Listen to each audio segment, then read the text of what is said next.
सौर मंडल, solar system.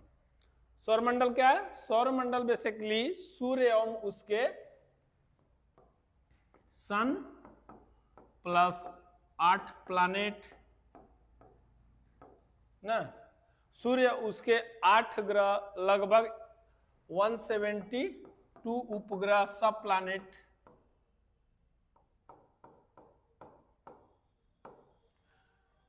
एक 172 उपग्रह हैं, धूमकेतु है, एस्टेरॉइड है, प्लस एस्टेरॉइड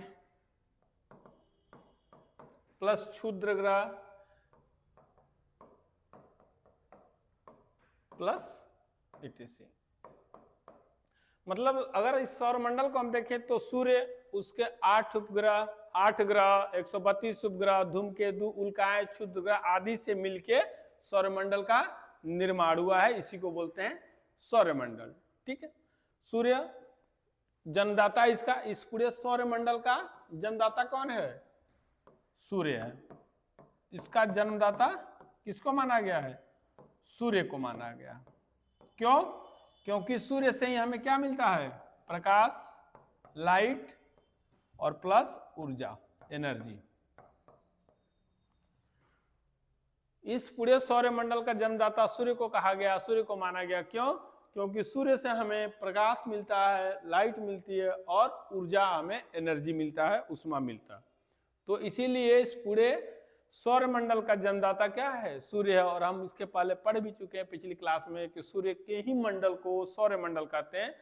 क्यों? क्योंकि इसमें सूर्य, प्लैनेट, सब प्लैनेट, एस्ट्रोनॉइड, क्षुद्रग्रह, ये सब मिलके सौरमंडल का निर्माण करते हैं। यहां तक कोई दिक्कत? कोई दिक्कत तो इसे होनी नहीं चाहिए। अगर आप लोग रिवीजन करके आए होंगे, क्लास को प्रॉपर पढ़े होंगे, नोट्स को देखे होंगे और एमसीक्यू किए होंगे, तो आपको, हमें लग रहा है, कोई दिक्कत नहीं हुई होगी। फिर भी अगर दिक्कत है तो आप लोग यहाँ भी पूछ सकते हैं, ऑफलाइन ऑनलाइन भी पूछ सकते हैं, और क्लास के बाद भी हमसे मिल के अपना डाउट क्लियर कर सकते हैं। खासतौर पे ऑफलाइन के लोग तो अभी मिल जाएंगे, ऑनलाइन वाले लोग हम लोग के चैनल पे अपना डाउट्स भेज के उसको पूछ सकते हैं या अपने डाउट को क्लियर कर सकते हैं। तो ये सौरमंडल था। अब आते हैं सूर्य। अब ये एक सन को, फिर प्लैनेट को, सब प्लैनेट को पढ़ना है हमें, तो इसलिए हम लोग एक एक करके सबके बारे में पढ़ेंगे। आज हम पढ़ेंगे स्ट्रक्चर ऑफ सन या फॉर्मेशन ऑफ सन। ठीक है, जो हमारा मालिक है आज हम उसके बारे में पढ़ेंगे। स्ट्रक्चर ऑफ सन, सूर्य का निर्माण, सूर्य का बनावट, फॉर्मेशन, कैसे सूर्य का निर्माण हुआ, सूर्य किससे बना है और क्या क्या है सूर्य के बारे में, तो ये आज हम लोग पढ़ेंगे। ठीक है, कोई दिक्कत नहीं? कोई दिक्कत नहीं। फॉर्म लोग भरना शुरू कर दिए हैं, नोटिफिकेशन आ ही गया है, तो लोग अब क्या हैं, अब उसके नजदीक बढ़ना शुरू कर दिए। पढ़ाई को लेकर भी लोग अब जागरूक हो गए हैं, मतलब कि सीरियस हो गए हैं। जो भी जैसे लेखपाल वाला है, यूपी कांस्टेबल का है, आने वाली और भी बहुत सी वैकेंसियां पेंडिंग है, वो भी आने वाली है जल्दी जल्दी। तो आप लोग एकदम से सीरियस हो जाइए, अब एकदम टाइम नहीं है हम लोगों के पास, पढ़ाई के अलावा कोई टाइम नहीं है। ठीक है, तो आइए पढ़ते हैं। जैसे ये है सूर्य, इसी तरह का है। अब सूर्य में क्या है, हम आपको बताए थे कि मान लीजिए ये हाइड्रोजन, हाइड्रोजन हाइड्रोजन है। अब सूर्य के हाइड्रोजन जो उसके नाभिक में, मान लीजिए उसके नाभिक में क्या है, प्रोटॉन होगा, न्यूट्रॉन होगा, और इलेक्ट्रॉन होगा। ये होगा, ये तीन चीज तो होगा, ये सबको पता है कि तीन चीज होगा। ठीक है, प्रोटॉन, इलेक्ट्रॉन और न्यूट्रॉन, ये तीनों होगा।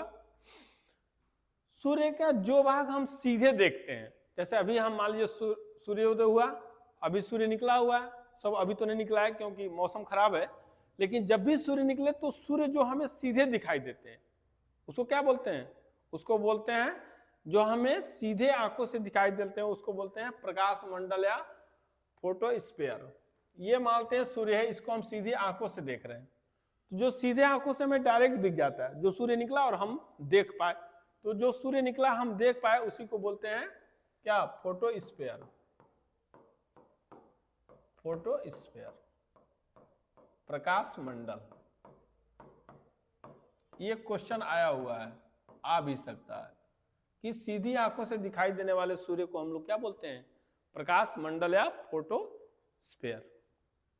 ठीक है, लिख लीजिए, जो लोग लिखना चाहते हैं लिख भी सकते हैं। ठीक है, अब इसका तापमान जानते हैं आप कितना है? कोई बताएगा?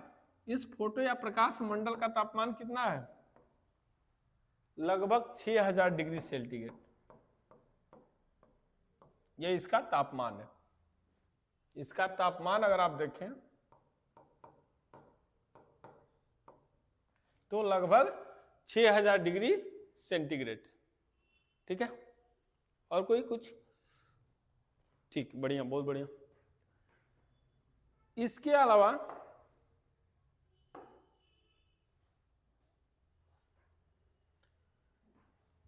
इसके वह भाग इसका जो हमें कब दिखाई देता है?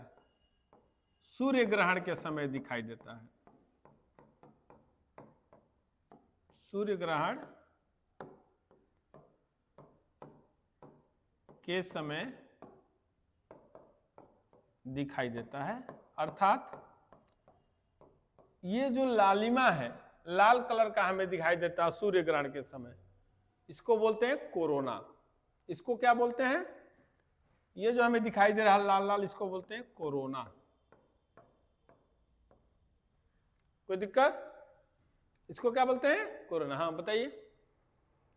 हाँ कोरोना, वो जो कोरोना आया था वो तो नाम पड़ा था, वो नहीं, ये कोरोना जो ये लाल लाल दिखाई दे रहा है स्ट्रक्चर में, सूर्य ग्रहण लगता है तो हमें लाल लाल सा एक स्ट्रक्चर दिखाई देता है सूर्य के बाहर में, लालिमा दिखाई देती है सूर्य की, वही है कोरोना। उसको क्या बोलते हैं?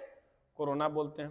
ठीक है, लिख लीजिए, उसको बोलते हैं कोरोना। अच्छा, अभी हम आपको बताएं कि सूर्य का अंदर हाइड्रोजन है, क्योंकि सूर्य के एनर्जी का राज क्या है? यही हाइड्रोजन। सूर्य के एनर्जी का राज क्या है? ये जो हाइड्रोजन है यही है। ये हाइड्रोजन क्या करते हैं? संलयित होते हैं, और संलयित होकर क्या बनाते हैं? हीलियम बनाते हैं।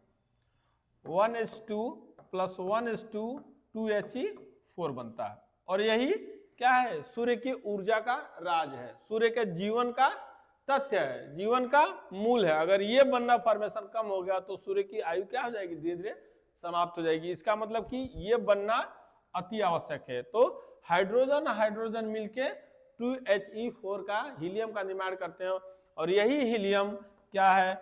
ऊर्जा और प्रकाश का स्रोत है। ऊर्जा और प्रकाश का स्रोत है, एनर्जी और लाइट का स्रोत है। और सूर्य भी क्या है? सूर्य भी हमें क्या देता है? एनर्जी देता है। हम शुरू में ही आपको बताया, और क्या देता है? लाइट देता है, हमें प्रकाश देता है। मतलब यदि सूर्य न रहे तो हमें प्रकाश भी नहीं मिलेगा। अब बोलेंगे आप बिजली जला लेंगे, तो अलग कहानी हो गई, वो भी संभव नहीं है, हालांकि उस पर हम लोग कभी बात कर लेंगे। और बोलेंगे कि एनर्जी हम किसी और चीज से ले लेंगे, तो किसी चीज से नहीं ले पाएंगे। अगर सूर्य नहीं रहेगा तो एनर्जी नहीं मिलेगी, उष्मा मिलेगी नहीं, प्रकाश मिलेगा ही नहीं।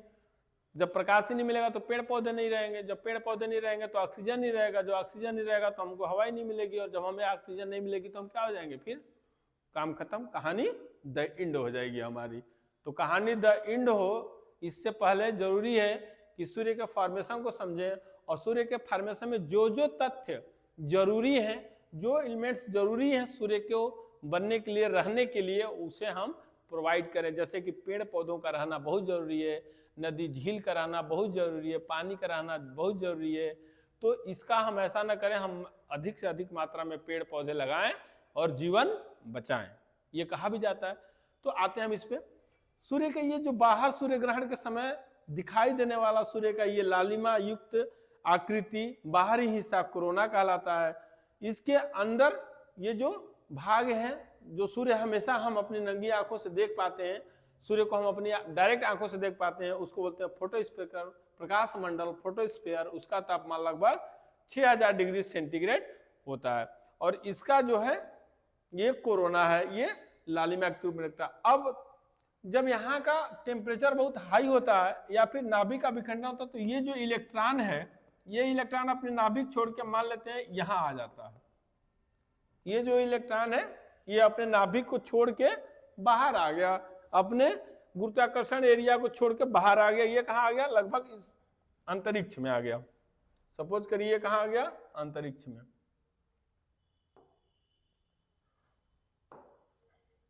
ठीक, ये कहाँ आ गया?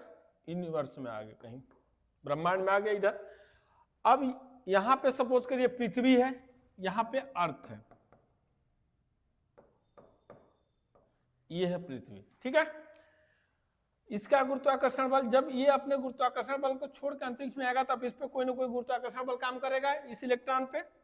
तो जब इस इलेक्ट्रॉन पर कोई गुरुत्वाकर्षण बल काम करेगा तो पृथ्वी का भी गुरुत्वाकर्षण बल इस पे काम करेगा, और ऐसा होता है कि पृथ्वी के नजदीक खींच के आता है, क्योंकि पृथ्वी का गुरुत्वाकर्षण और पिंडों से ज्यादा इस पे लगता है।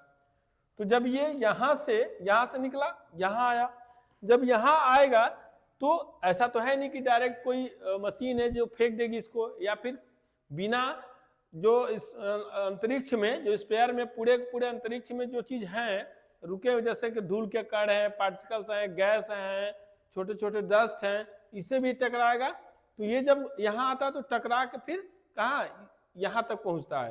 तो जब ये टकराते जाता है तो इसका कलर क्या जाता है? रंगीन होता जाता है।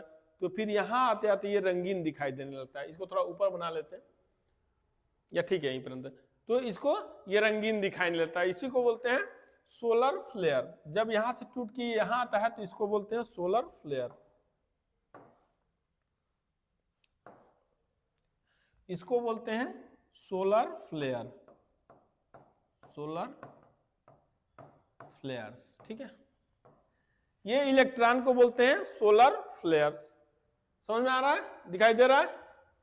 ठीक है, नहीं दिखाई देगा तो बताइएगा आप लोग तुरंत। इसको बोलते हैं सोलर फ्लेयर्स। हिंदी में इसको सौर ज्वाला बोलते हैं, हिंदी भी लिख लीजिए, सौर ज्वाला। हिंदी में इसको सौर ज्वाला बोलते हैं। ठीक है, अब जब ये पृथ्वी तक आता है, उसके बीच में जब इससे रगड़ पड़ती है तो इस रंगीन चीज को, इसी को बोलते हैं ऑरोरा लाइट्स। रंगीन दिखता है ये, यहां आया, यहां से टूट के ये अपने गुरुत्वाकर्षण को छोड़ के यहां आया।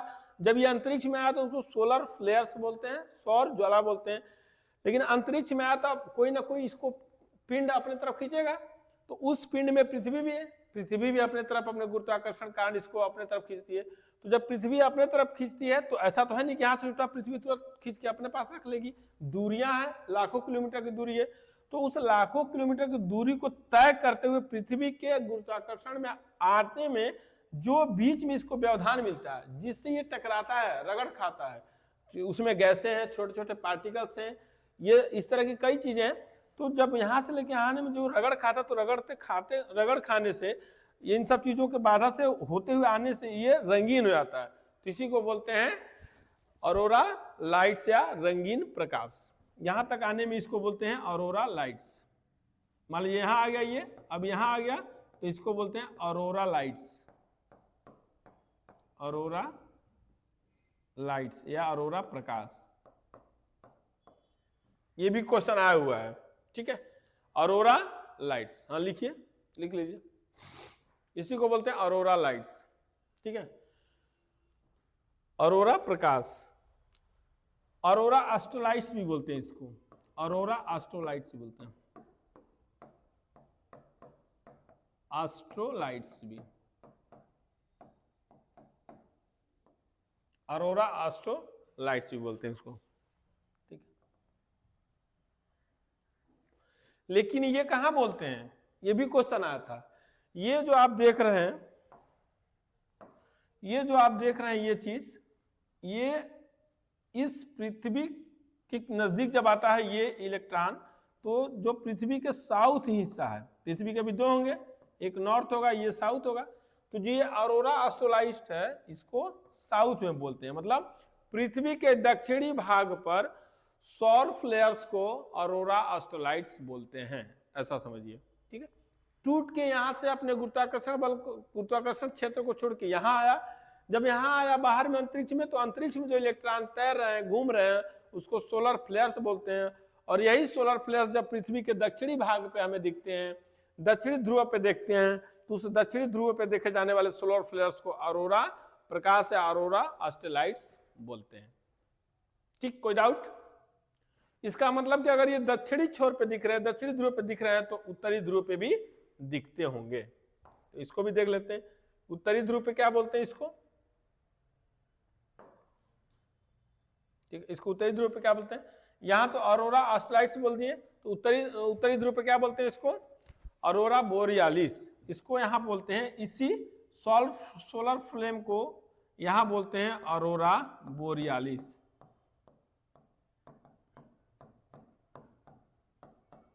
अरोरा बोरियालिस। ठीक है, इसमें कोई डाउट हो तो बताइए। इसको बोलते हैं अरोरा बोरियालिस। हाँ, लिख लीजिए। हाँ, लिखिए। ठीक है, अरोरा बोरियालिस। अब ये जो भाग है यहां से, ये तो निकल गया, ये कोई जगह घेर रहा होगा।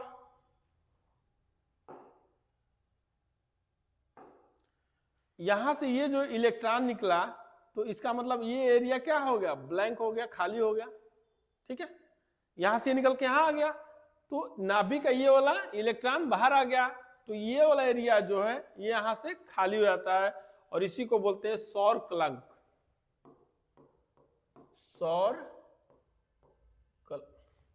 इसको बोलते हैं सौर कलंक। क्यों? क्योंकि वहां एक कलंक जैसे नहीं होता, किसी के बहुत गोरा सुंदर चेहरा हो, उस पर कोई कहीं गलत जगह पे बिंदी लग जाए, स्पॉट लग जाए, तो कलंक के रूप में दिखता है। या फिर कहा जाता है कि मान लीजिए आप सफेद सफेद बहुत अच्छा कपड़ा पहने हो, एकदम उसमें आयरन वायरन करा के एकदम क्रीच लगा के, और कहीं से कोई दागी मिल जाए तो क्या, उस सफेद कपड़े पे वो कलंक हो जाता है। तो उसी तरह सूर्य का ये जो पूरा हिस्सा इसमें भरा हुआ, यहाँ पे इलेक्ट्रॉन बाहर निकल गया, ये हिस्सा खाली हो गया, ब्लैक दिखने लगा, इसीलिए इसको बोलते हैं सौर कलंक।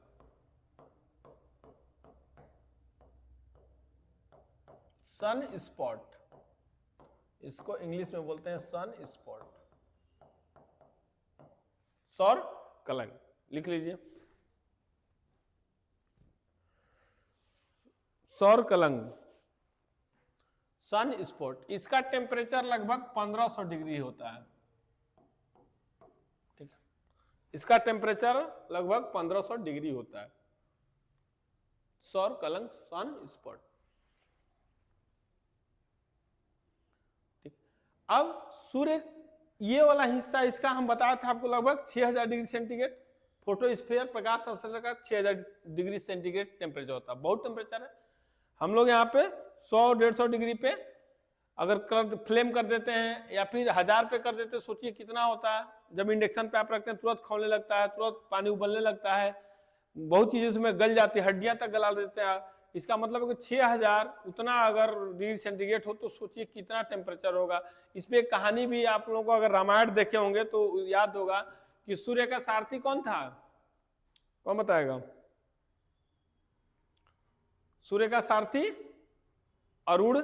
अरुण सूर्य के सारथी थे, उसको गरुड़ भी कहा जाता। तो सूर्य के सारथी और उनके बीच आप देखे होंगे तो जटायु के बीच शर्त लगी। जटायु दो भाई थे, जटायु और संपाति।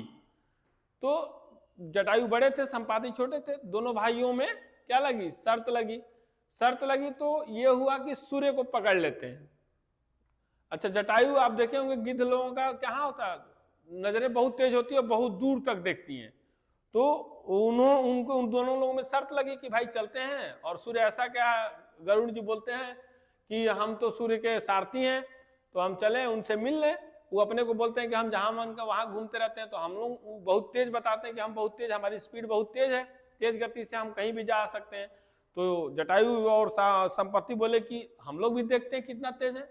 कंपटीशन लग गया कि सूर्य को जो छू के पहले आएगा, सूर्य से टच करके जो पहले आएगा, उसी को माना जाए कि बहुत तेज, मतलब वो उड़ान भरता है, आकाश में तेज तैरता है। तो दोनों भाइयों में शर्त लगी, किसमें? जटायु और संपाति में। दोनों भाई जब सूर्य के और पृथ्वी से ऊपर जाने लगे, जब सौर के आवरण में सूर्य के आवरण में गए तो टेम्परेचर बढ़ने लगा, और ज्यादा बढ़ने लगा, और ज्यादा बढ़ने लगा। एक समय ऐसा आया कि लगा कि अब वो दोनों लोग जल जाएंगे, भस्म हो जाएंगे। तो संपाति ने अपने छोटे भाई जटायु को बचाने के लिए अपने दोनों डैने पैर फैला लिए और उनका एक डैना जल गया। उसी दरमियान जटायु तो बच गए, लेकिन संपाति का डैने जल गए। तो आप देखे होंगे कि जब रामायण में जब सीता जी का हरण होता है, रावण ले जाता है, तो उस समय जटायु लड़ते हैं और नदी के किनारे, समुद्र के किनारे वहां पे मुलाकात होती है संपाति से। तो ये कहानी बताते हैं। तो ये कहानी सिर्फ पिछले में बता रहा हूं कि सूर्य का जो टेम्परेचर है बहुत अधिक है, वहां तक पहुंचना अभी तक मुमकिन नहीं हो पाया है।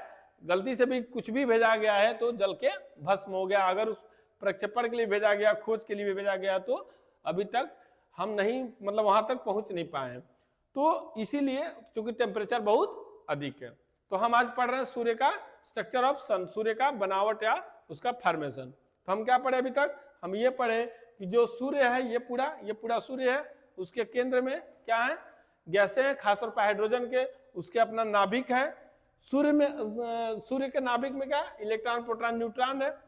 इलेक्ट्रॉन, प्रोटॉन, न्यूट्रॉन जो सूर्य हमें नंगी आंखों से देख लेते हैं, या नंगी आंखों से जिस सूर्य को हम लोग देखते हैं उसको बोलते हैं सौर प्रकाश मंडल, फोटोस्फीयर, जिसका तापमान 6000 डिग्री सेंटीग्रेड होता है।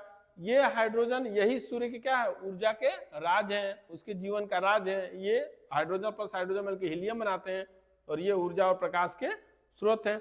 उसके नाभिक में प्रोटॉन, न्यूट्रॉन, इलेक्ट्रॉन होता है। इलेक्ट्रॉन स्पीड तेज होती है इसके अंदर, इसलिए इलेक्ट्रॉन क्या होता है?